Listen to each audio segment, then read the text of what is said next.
Assalamualaikum warahmatullahi wabarakatuh. Baiklah, di sini saya akan menjelaskan tentang materi tentang laba-laba atau Arthropoda. Sebelumnya, perkenalkan, nama saya Imelda Febriani, NIM P0 1750 122 074, Prodi 2B Teknologi Laboratorium Medis. Baiklah, yang pertama ada deskripsi umum laba-laba. Yang klasifikasi ilmiah, kingdomnya Animalia, filum Arthropoda, kelas Archaeida, ordo Araceae. Laba-laba adalah sejenis hewan berkuku arthropoda dengan dua segmen tubuh, empat pasang kaki, tak bersayap dan tidak memiliki mulutnya. Untuk contohnya bisa dilihat pada gambar di samping. Dapat dilihat di sana ada laba-laba atau arthropoda. Selanjutnya adalah morfologi laba-laba. Morfologi laba-laba satu memiliki dua segmen bagian yang disebut cephalotrap atau prosoma. Yang kedua, tidak memiliki mulut atau gigi untuk mengunyah, tetapi sebagai alat pengisap untuk menirup mangsa.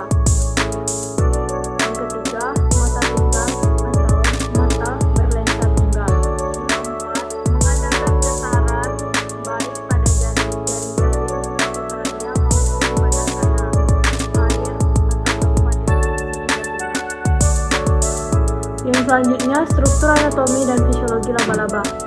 Anatomi laba-laba meliputi 1. Esofagus, lambung, penghisap, sekum, rektum, kelenjar-kelenjar hepatik, saku, kloaka, dorsal, dan anus sebagai sistem digesti.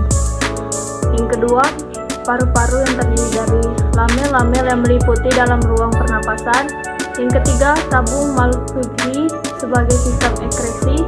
Yang keempat, ganglion ventral dan ganglion dorsal sebagai sistem saraf dan perasa.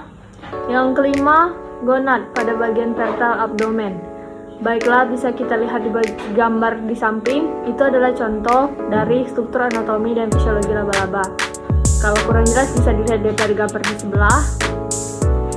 Selanjutnya, siklus hidup laba-laba. Adapun siklus hidup laba-laba dari pertama telur, fase pertama larva, laba-laba individu dan menjadi dewasa. 1. Telur menetas di dalam kantung dan laba-laba muda berganti kulit sekali sebelum muncul.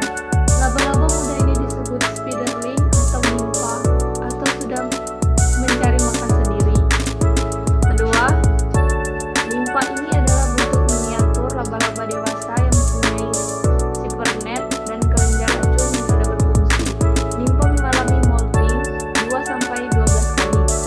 3. Laba-laba biasanya berganti kulit dari 4-12 kali selama pertumbuhan mereka sampai dewasa. 4.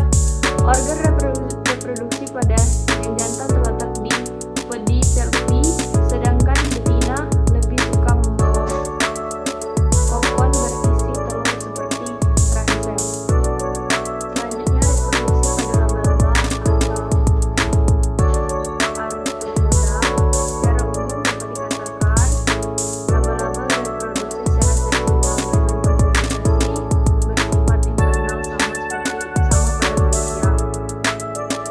Kedua, telur laba-laba disimpan dalam kantung dan memiliki fungsi utama untuk melindungi dan menjaga kelembapan agar tetap stabil. Selanjutnya, suatu penyakit.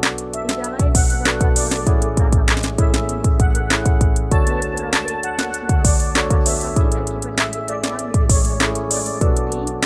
Lesi yang mirip dengan lesi target pada dapat diamati di tempat gigitan. Rodektisme dimulai dalam beberapa menit, sebelumnya rasa sakit di seluruh tubuh dan gejalanya seperti muntah, gagal napas, di deli serut, kelumpuhan sebagian